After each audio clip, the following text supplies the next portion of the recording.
anak-anakku semua, apa kabar kalian?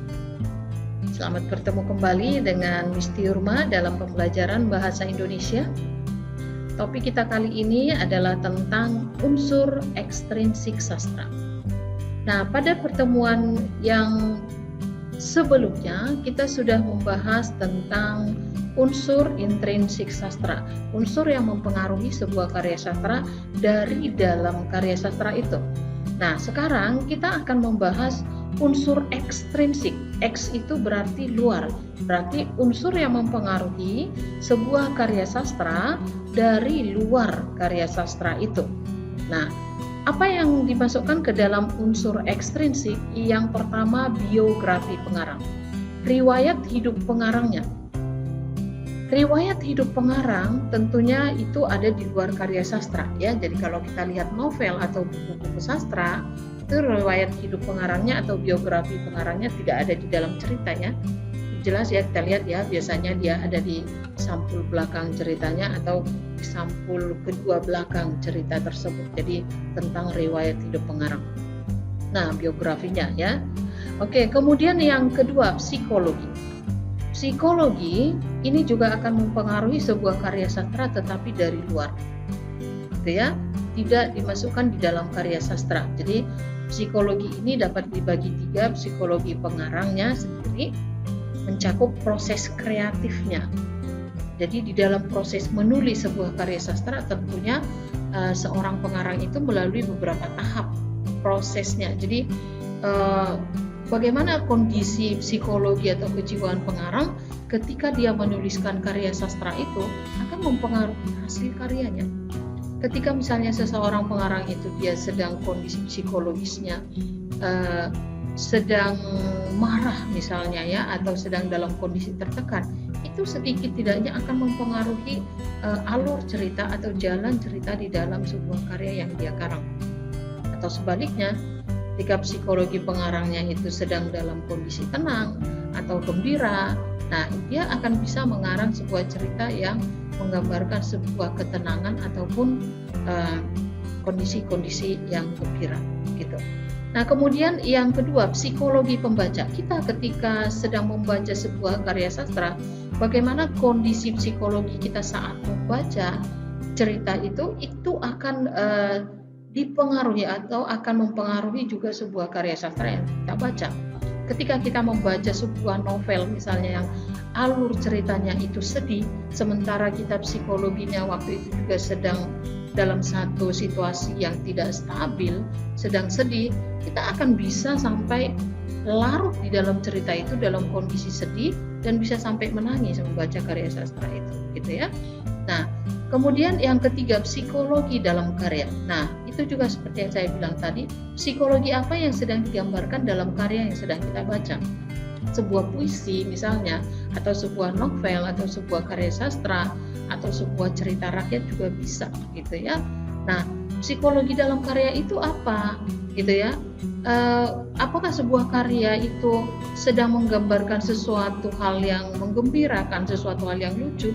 Kita sebagai seorang pengarang itu bisa jadi ikut terhibur, merasa senang, merasa gembira dengan membaca psikologi yang ada di dalam sebuah karya sastra itu, gitu. Kemudian yang ketiga, keadaan di lingkungan pengarang.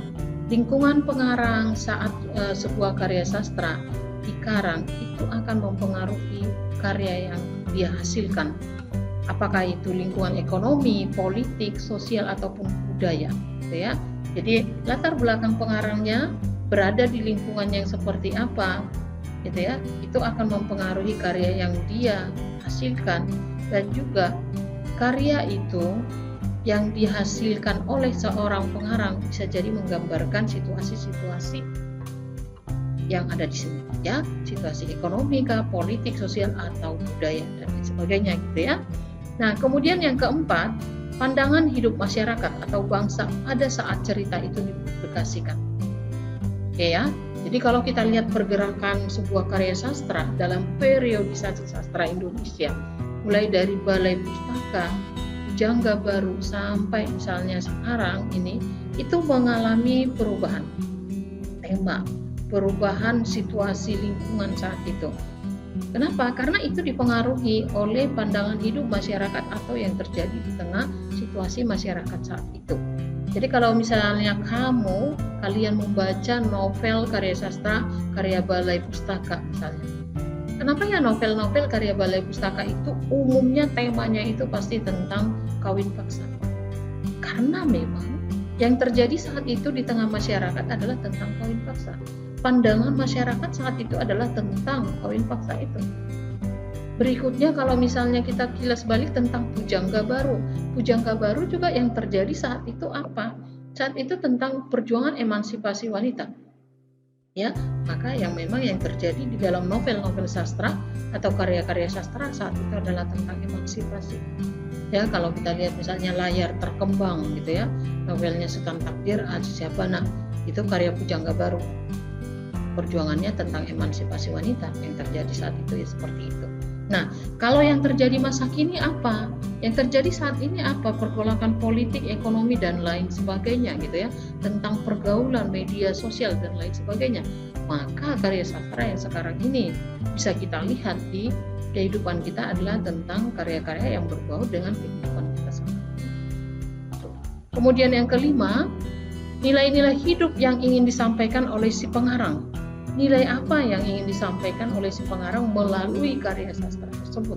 Meskipun kadang itu tidak tersurat, hanya dibuat tersirat, tapi pasti ada nilai yang ingin disampaikan oleh pengarang, gitu ya, dan mempengaruhi sebuah karya sastra itu, yaitu nilai moral, etika, agama, sosial, budaya, estetika, dan lain sebagainya. Kan? Nah, dan itu bisa kita tahu dari kita dengan kita membaca karya sastra tersebut ya. Jadi kalau kita lihat tadi ini sudah pernah kita singgung, nilai moral, nilai etika itu adalah nilai untuk manusia secara pribadi yang utuh. Apa yang kita dapatkan? Apa prinsip yang mau kita pegang gitu ya? Masalah kejujuran atau akhlak atau berkaitan dengan prinsip benar atau salah yang ada di tengah masyarakat. Nah, kemudian budayanya, konsep abstrak mengenai masalah dasar yang sangat penting dan bernilai di tengah kehidupan manusia. Ya, kebudayaan, adat istiadat, tradisi gitu ya.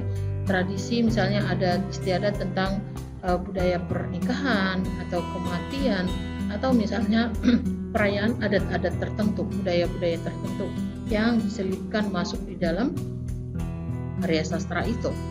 Nah, nilai sosial, nilai yang berkaitan dengan sikap seseorang di dalam memposisikan dirinya di tengah masyarakat.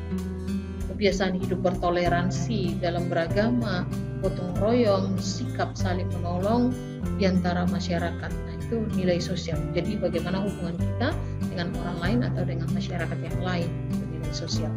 Nah, sementara kalau nilai agama, ini tentang konsep keagamaan seseorang yang bersifat suci, sehingga menjadi pedoman bagi tingkah laku keagamaan seseorang. Jadi hubungan kita dengan Tuhan.